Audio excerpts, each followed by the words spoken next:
संध्या वंदन में तो अभी बहुत समय शेष है भ्राता। आप कहे तो मैं पाशुपतास्त्र की कथा भी सुना दूं? हाँ गणेश, सुनाओ। पाशुपतास्त्र महाभारत के लिए अत्यंत आवश्यक था। इसलिए महादेव के महाभक्त अर्जुन, जो महाधनुर्धारी थे, उन्होंने यहाँ अपनी तपस्या आरंभ की। किंतु बाद में उनकी तपस्या के कारण पिताश्री महादेव और उनके बीच युद्ध छिड़ गया।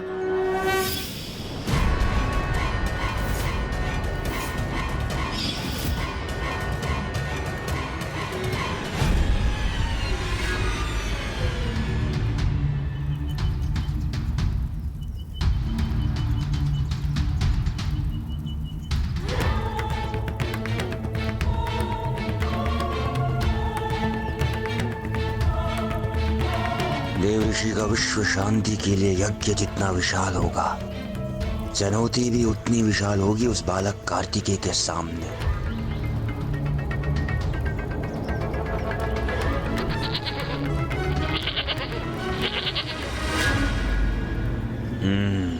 यह जब वो कार्य करेगा जो मेरा शक्तिशाली असुर शक्ति बाहु नहीं कर सका। नारायण अवतार श्री कृष्ण की प्रेरणा से पांडुपुत्र महारथी अर्जुन ने पाशुपतास्त्र प्राप्ति के लिए जगत पिता महादेव की तपस्या आरंभ की।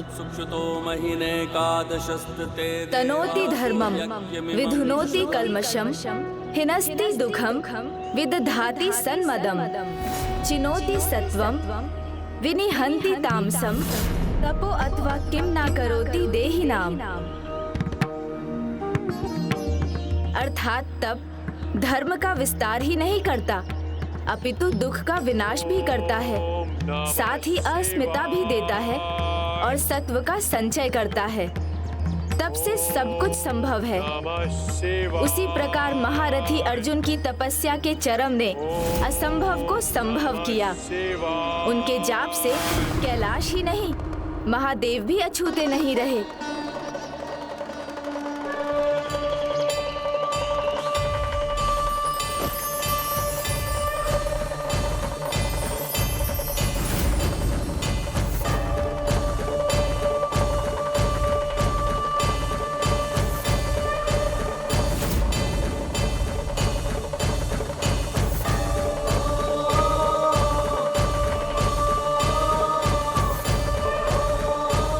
क्या हुआ प्रिय?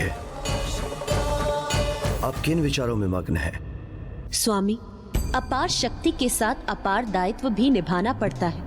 अपने तप के फल स्वरूप महारथी अर्जुन को पशुपतास्त्र प्राप्त होगा, किंतु स्वामी, क्या महान धनुर्धारी अर्जुन सदा इसका प्रयोग अपनी बुद्धिमानी से और न्याय के लिए ही करेंगे? ये तो हमें तभी ज्ञात होगा देवी, जब अर्जुन की परीक्षा होगी।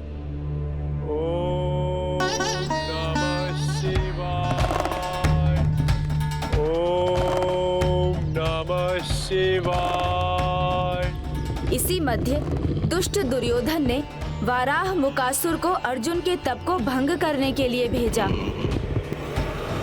ये कोई साधारण वारा तो नहीं है प्रभु।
रुको, वो मेरा खेत है, तुम उसका वध नहीं कर सकते।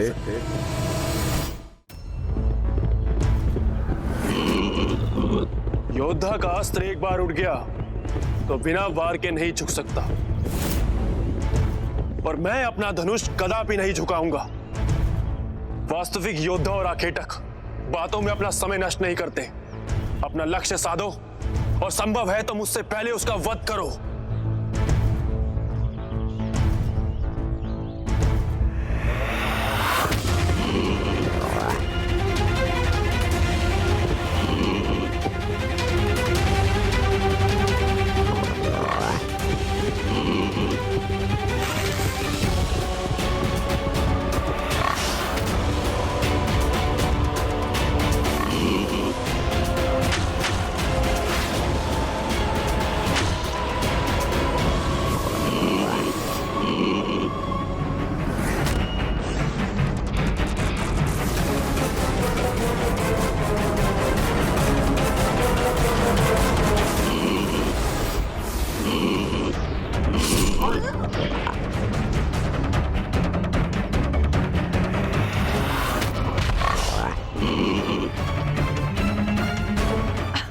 आपका लक्ष्य तो अति उत्तम था स्वामी।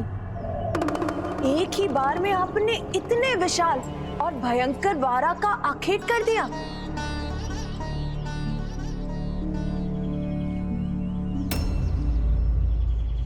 देवी, आपसे भूल हो रही है। मेरा बाण है इस वारा के अंत का कारण। आप एक कुशल योद्धा अवश्य है, किंतु प्रहार तो मेरे बाण ने भी किया है इस पर, इसलिए मुझे विश्वास है इसे आहत भी मैंने ही किया है। आपको विश्वास है और मैं अपने बाण के वार को लेकर पूर्ण रूप से आश्वस्त हूं। जब दोनों बाणों ने एक ही समय पर इस पर आघात किया है, तब तो ये मृतवारा ही बता सकता है कि इसके प्राण पखेरु किसके आघात से निकले हैं। जो आखेट करते हैं उन्हें भली भांति ज्ञात होता है कि आखेट होने वाला जीव उनके ही बाण से मृत्यु को प्राप्त हुआ है। किंतु तुम तो ठहरे एक तपस्वी, तुम्हें भला कौन श्रेष्ठ धनुर्धारी मानेगा और कौन स्वीकार करेगा कि तुम्हारा बाण ही सफल हुआ है? उचित कहा तुमने। बिना प्रमाण के कौन स्वीकार करेगा? इसीलिए मैं तुम्हें चुनौती देता हूं। आओ, युद्ध करो मुझसे और प्रमाणित करो कि तुम्हारा कौशल और तुम्हारे बाणों की शक्ति मुझसे श्रेष्ठ है। और जो भी इस युद्ध में विजय प्राप्त करेगा, आखेट भी उसी का प्रमाणित होगा। उचित है।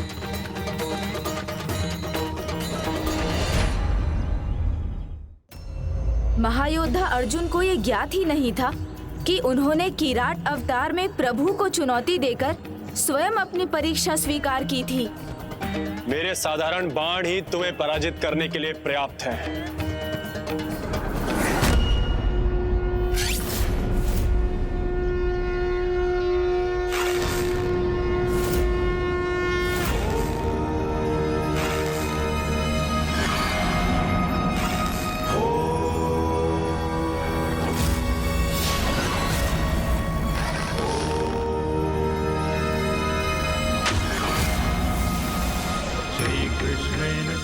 साधारण बाण का सामना मैं भी साधारण बाण से ही करूंगा।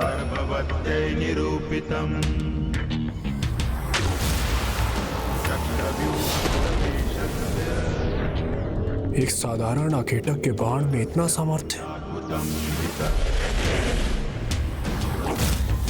अभिमन्यु स्थितो गर्भे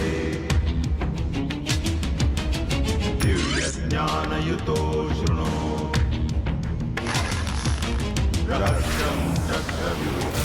मेरे धातु बाण को इसका बाण नहीं रोक सकेगा। संपूर्णम न सज्ञातवान्।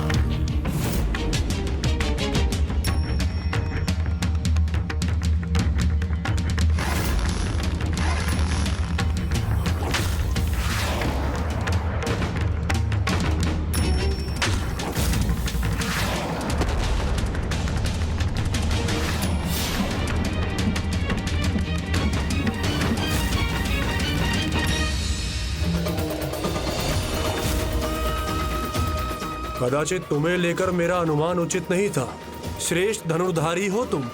तो लो, अब मेरे परम शक्तिशाली बाणों का सामना करो। मैं प्रस्तुत हूं। उचित है। वायु अस्त्र।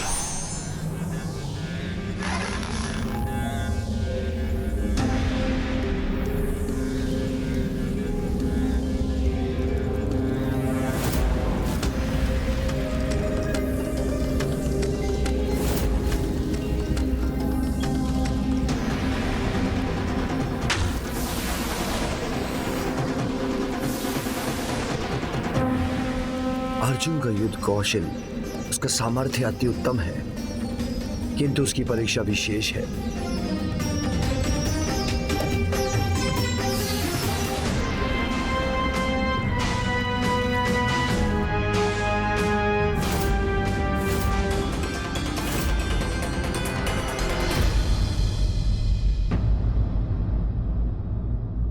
ईश्वर के लिए सभी भक्त समान रूप से प्रिय होते हैं, चाहे वो मनुष्य हो या जीव जंतु।